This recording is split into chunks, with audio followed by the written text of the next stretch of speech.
Okay, again, good afternoon. Welcome everybody to this event, which is taking stock of 3 years of the process that started in June 2008. And we have called this meeting or brown bag discussion, why the World Bank should save wild tigers, preserving biodiversity, what's at stake for development. So without much ado, I would like to introduce our Vice President, Sanjay Pradhan from the World Bank Institute, who would open it up and who would chair it, and then we'll proceed with the main presentation, and then panelists will speak briefly in the order that we have distributed to you. So thank you, Sanjay. Thanks, Andre. It is absolutely remarkable to see so many people. It's standing room only. So if ever there was a doubt that tigers were an exotic agenda, this actually this actually is a very interesting confirmation of how central and interesting it is. So I wanted to begin with just a few thoughts. There are very esteemed and knowledgeable colleagues who will speak, so I want people to hear from them. But I just wanted to begin by, in fact, mentioning that when President Zelik launched the Global Tiger Initiative in 2008, there was a perception that this was a somewhat exotic agenda, and that it was a bit out of sync with the development mandate of the bank and the bank's comparative advantage. And as you will see and hear from colleagues around the table, this couldn't be further from the truth. For two major reasons. One is tigers stand at the top of the food chain, and they're symbolic of biodiversity, and they also live in some of the most biodiverse, rich habitats on Earth. And in 2008, when this was launched, if I'm not mistaken, there were 3,200 tigers left, which is quite a sad situation. But in that context, saving the tigers really meant saving numerous other species and conserving biodiversity. But the second reason why this has turned out to be important is that we have tended to view development and biodiversity as two unconnected parallel agendas. And clearly development has had an impact, often a negative impact, on biodiversity. And one of the things that President Zelik wanted us and me to sort of start to look at are the linkages between development and biodiversity, obviously mitigating the negative impact, but also looking for positive synergies. And that's what this agenda has done. Now, even though this was a problem, if you really reflect on it, this was a very difficult problem to address. Once you have 3,200 tigers, and though they symbolize biodiversity, how do you go about tackling this? And I must say that the Global Tiger Initiative is quite remarkable in what it has achieved. And if you think of it, it is quite a difficult challenge, because what underlies the problem of the extinguishing tiger population?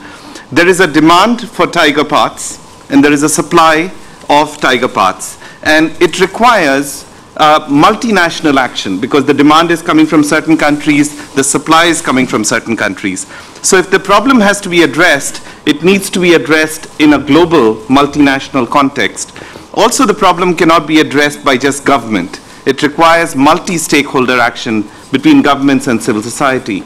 And what is truly remarkable in the Global Tiger Initiative is that it has blossomed from that identification of a problem into a broad coalition that today encompasses 13 tiger range countries, including heavyweights like China, India, and Indonesia.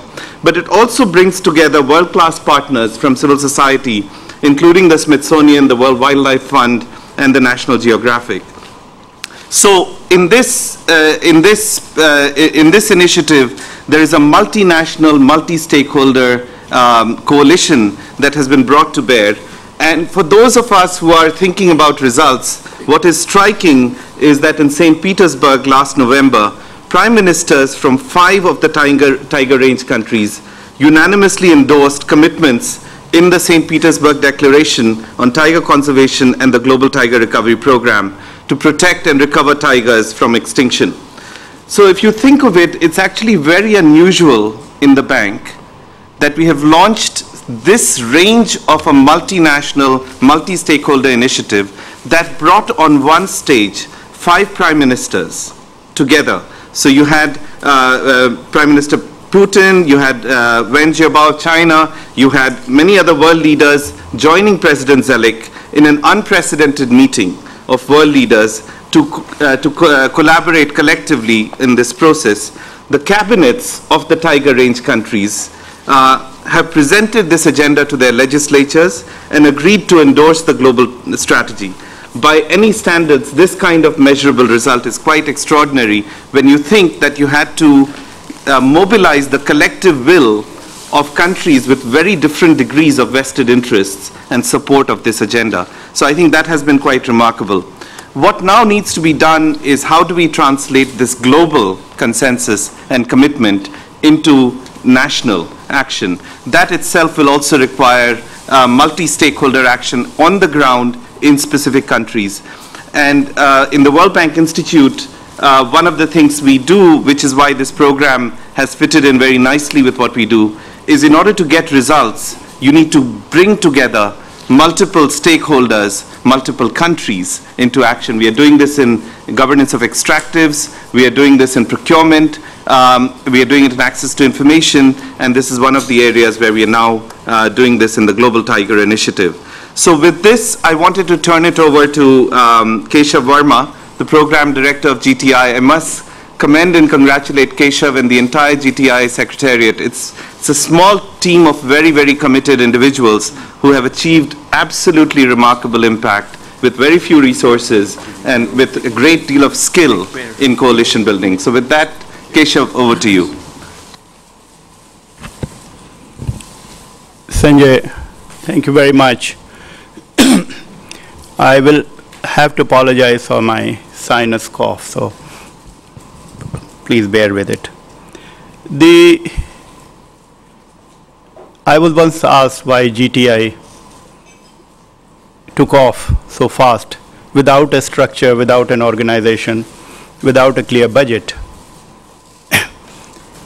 And I kept reflecting on it for a long time. And my answer since then have been, I think there are a lot of people in the bank who have a tiger in their heart. And I think this initiative, in a way, expresses that impulse which exists within us for wildlife, for wilderness, for tigers. The picture that you are seeing right on this presentation is from the Corbett National Park. It's a real wild tiger in its habitat. And you can imagine the beauty, the majesty, and the presence of this tiger. And so it was actually crossing the Ramganga River when this picture was taken by His Excellency Mr. Bruno Lepaute. So it is important, and I would like to today dedicate this presentation not only to my dear colleagues and my senior managers here in the bank and to partners, but also to the memory of Jim Corbett, who was one of the greatest conservationists in the world and who actually, right in the early 30s, started thinking about tiger conservation. The crisis that tigers are facing is an enormous crisis. From 100,000 at the turn of the 20th century, we have now 3,200 tigers left, living on the boundaries of the country. This is an important thing I try to highlight. I don't know whether I can show this on this, but oh no, this is not possible. But if you look at the 13 tiger range countries, most tigers, excepting in Sumatra or in patches in central India and South India, are located on the boundaries. It is the Tarai Arc between Nepal and India.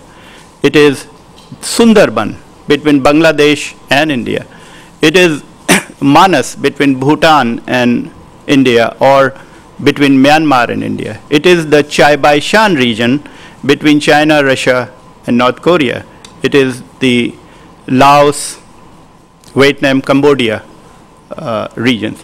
So it is particularly important to reflect on why tigers are left on the boundaries of the country. What is the reason for it? And one of the important questions for us to answer is that it is because of unplanned development, because of habitat loss. And not only the habitat has reduced, but it has deteriorated. Habitat has been cut into shreds in a manner that corridors are not left anymore for tigers to move around. As a result, small pockets of tigers have become non-sustainable and are slated to be extinct. So unless you have 20 breeding females in a particular core area, you have a situation in which there would be inbreeding and final extinction. We have lost by now 4 subspecies, one in Java, one in Bali, the Caspian tiger, and there are talks about South China tiger being there, but we don't think there is any tiger in South China in the wild. Poaching and illegal trade is one of the biggest problems which actually manifests this crisis. The time when poor people used to go and poach tigers, those times have gone. Now it's a sophisticated art. It is organized business on the same lines as drugs and other such areas of illegal activity.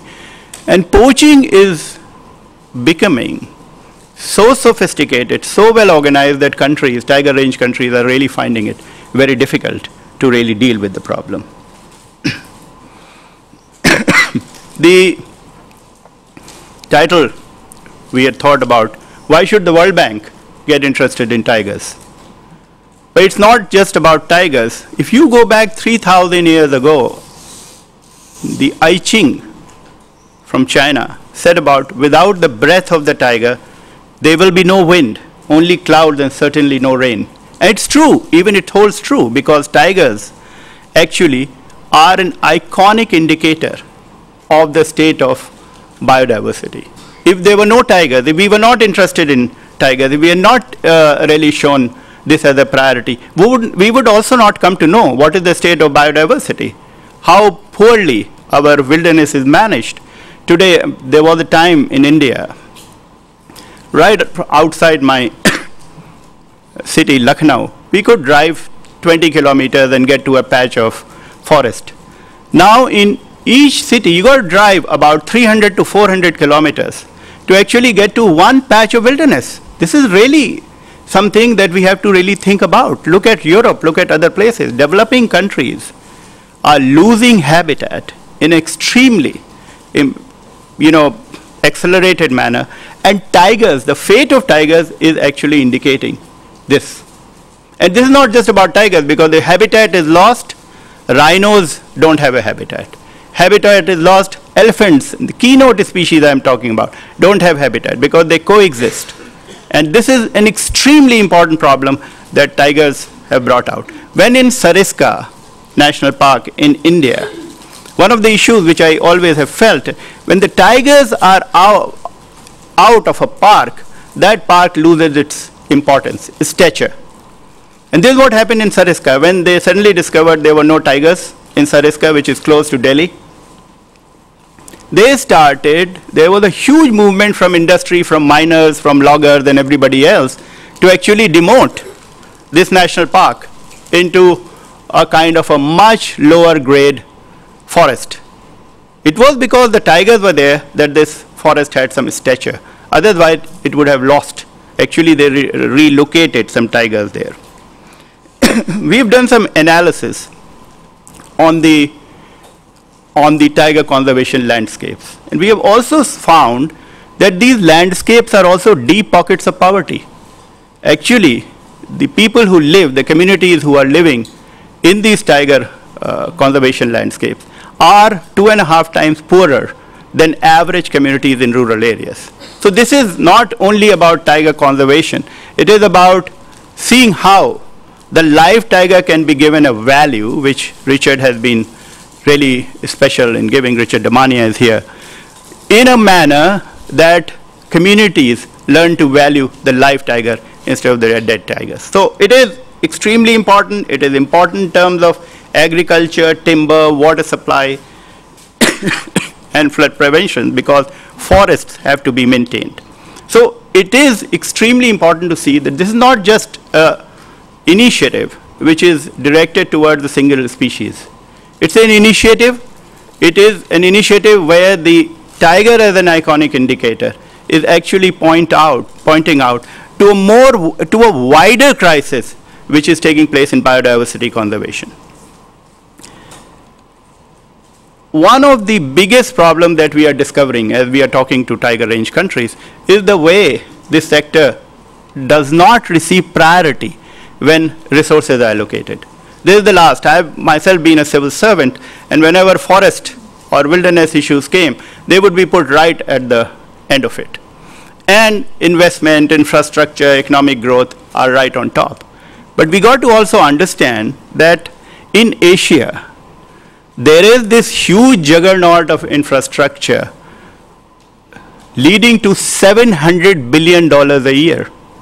If this infrastructure is moving forward and the biodiversity sector is completely underfunded, it is not properly represented, then these areas are going to completely disappear. There is also not much research or thinking about the value of ecosystems. This is again a deficient area where again the bank has been extremely positive in moving forward on it. But when you make an argument to a local leader, you should be able to say what the loss is. For that person, a road that connects or provides coverage or creates a communication is more important than saving the integrity of the biosystems.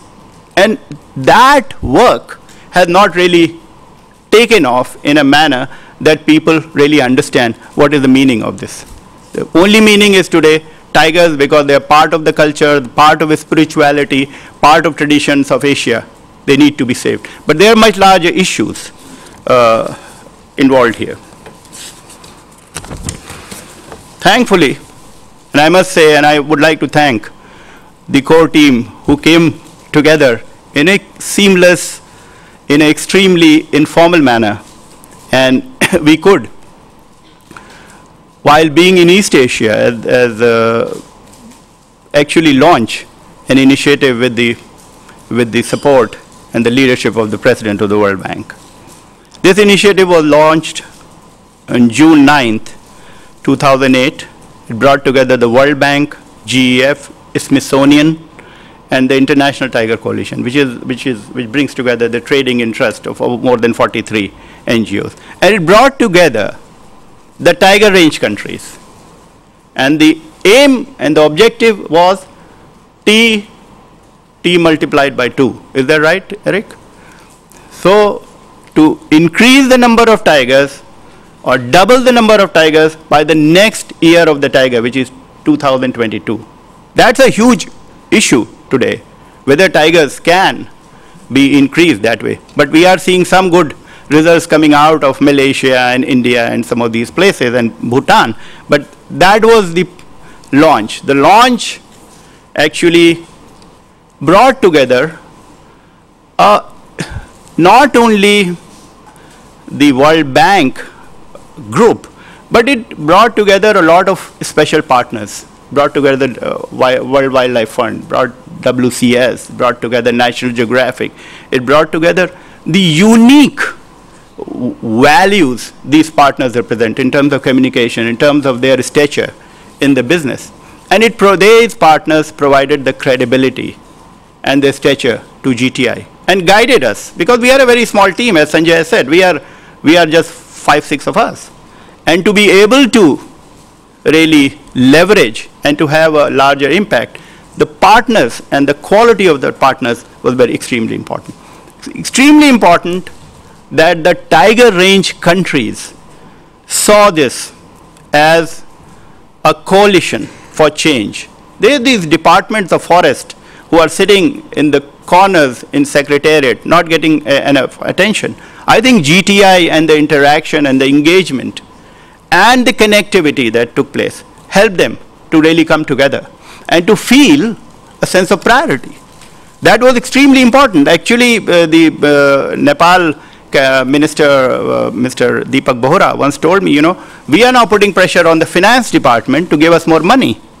Now, this never happened. Finance department actually put pressure on everybody else, but this was the first time biodiversity sector, forest sector, and environment sector was trying to assert itself. And they could assert itself because they felt a sense of comfort and confidence that they were together, that there was an emerging community of practice, and that they could talk to each other. So I'm very, very proud about the fact that such a partnership and existed. What were the organizing principles behind GTI? I think the main issue has been to stop the bleeding. The bleeding is taking place even today, which means one tiger is being killed every day by illegal poachers to feed the market. The price of the pelt, the skin, has gone up substantially. Markets today in Vietnam, you can actually go and take pictures. Valerie is just coming back from Vietnam. We take nice pictures of tiger bones being marketed openly in the market. So as there is more affluence, there is demand for more exotic areas. And we had to act with a sense of urgency and to connect with countries quickly. And I think through various conferences, starting in Hue Hin, in Kathmandu, then in Delhi, and then finally in St. Petersburg, we could create a sense of linkage and community feeling among this, and a political will. We also started looking for champions, because sitting out there here in Washington, to be able to really credibly change the entire conversation was not important. So champions emerged. Of course, our president is a very credible and a very meaningful champion for all of us. He can talk to prime ministers, he can talk to any of the leaders about this aspect. But then champions in terms of ministers of environment, coming from Nepal, coming from Bhutan, coming from Malaysia, Thailand, and they really spoke for the Global Tiger Initiative and the validity and the purpose of this. I think that made a huge difference, and this advocacy in terms of political will was important. For us, it was very important to change the conversation. If any meeting you go to on the environmental side, you have environmentalists sitting, talking to environmentalists and listening to environmentalists. We needed to change this conversation completely. It is not just an internal problem of a park. The world around the park is undergoing a complete complex change. There is infrastructure coming in. There is induced urbanization taking place. And all this needed to be understood. People were really surprised when I first talked about this $700 billion issue in Asia. And I said, look, what is it that countries are putting into holding the fort as far as biodiversity is concerned? Few $1 million?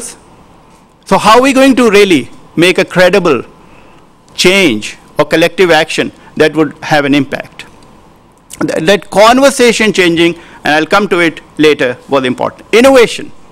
Biodiversity sector is bereft of good business models. It has to pull out of the complex debates of climate change and biodiversity and other things, and really come out with credible business models. It's easy to find business models in the urban sector or in other sectors, but this is an area where there was not. And partnership. Partnership was extremely important to us. We invested in it. We respected the partnership. I don't think we have created a formal structure around the partnership. But yes, we listen to each other, we respect each other, and I think the views of our partners really influence the way we move forward. Leveraging resources has been extremely important. It's an underfunded sector. I think the regional IDA project, both in South Asia and East Asia, are important, of $120 million of total value. The GEF got together, and I think it would come to about $60 to $65 million. Our partners came together through the to-do list and also committed funds very clearly. Capacity building is a huge issue, and I would draw particularly the attention of our Vice President, Mr. Sanjay Pradhan, because this sector is very poorly managed. The quality in terms of governance, the kind of indicators of governance, the coverage in a national park core area, the coverage of good governance principles is not more than 30%. This is amazing. And this is where capacity building. And most of the forest departments are better equipped to handle forest issues, not wildlife issues. And here we are facing another problem with wildlife. So that was the important issue. And of course, lastly, which is, I keep talking about this old Chinese saying that we should not fly a kite without a string. It is extremely important that whatever we do has concrete outcomes in terms of measurable goals. And these were the organizing principles we move forward with. Then there was this St. Petersburg summit, which Sanjay has already talked about. Putting this summit together was, I can tell you, a Herculean task for all of us. I think it is amazing that the World Bank as a group came together. The EXT, all the regions, the SDN, all of us got together. Because it is not easy to get 5 prime ministers and 20 cabinet ministers on what is perceptibly a single species issue. This is historical. Why would Chinese prime minister come to such a meeting? Why would prime minister from Laos or Bangladesh and Nepal come there and make passionate speeches for saving tigers? It's amazing that this happened. It's amazing. I must say, I want to convey here my real thanks to the country director of Russia, Pedro Elba, who really was amazing in his support and understanding, because we went up and down. Noman is sitting here.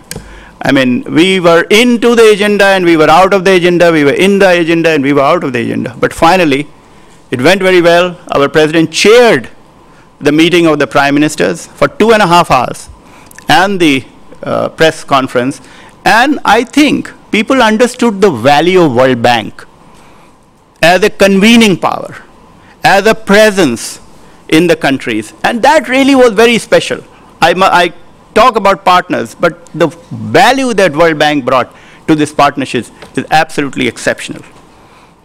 We had a declaration on tiger conservation. There are some copies of the declarations proving to be, I mean, if signed by Mr. Zelic, and I think it might become a legacy for a very long time, but it is an important, this is our St. Petersburg, and a global tiger recovery program, which every country came together and determined this is their national priorities, and the global tiger recovery program actually reflects and expresses the priorities of the countries directly, not through mediums, but directly. And that empowerment of the countries was extremely important at this. And lastly, which I was talking to Sanjay just now, the world community and global leaders recognized the role of Global Tiger Initiative and mandated it to coordinate and to move the agenda forward, which is, I think, unique. It doesn't usually happen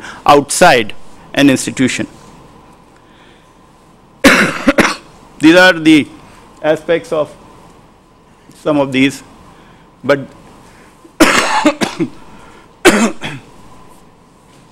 this issue of acting now is extremely important, and all commitment that came after it. The Global Tiger Recovery Program actually reflects the joint priorities of all the countries. It comes to about $350 million. It's incremental. Countries are putting in more budget, but this is incremental. World Bank, through the regional IDA project, is putting almost $120 million. Sasha is sitting here. He has been leading that effort in a big way. Richard had been leading it for a long time. And I think now, soon, East Asia with Christoph Kreppen would be leading with this. GEF has come together on this. There are almost 6 countries which want GEF projects totally focused on tigers. And this is a particular slide I would like to draw your attention to. This slide refers to concrete action on the ground. The St. Petersburg Declaration, the Global Tiger Recovery Program, was put before the cabinets of the country and they were recognized and they were moved forward. Legislations are changing, law is changing, a lot of work is happening on action on the ground in terms of illegal trade and traffic. And I think this is the most important thing that happens, that the countries have done in 1.5 years more than they have done in 2 decades in terms of on this in terms of results. I have talked about how these partnership and the value of this partnership. There are a few alliances which have been important.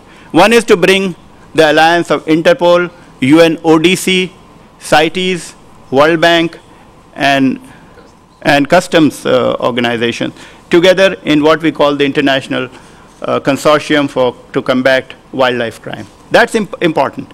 We are also working on alliances with ASEAN Wildlife Enforcement Network and South Asia Wildlife Enforcement Network.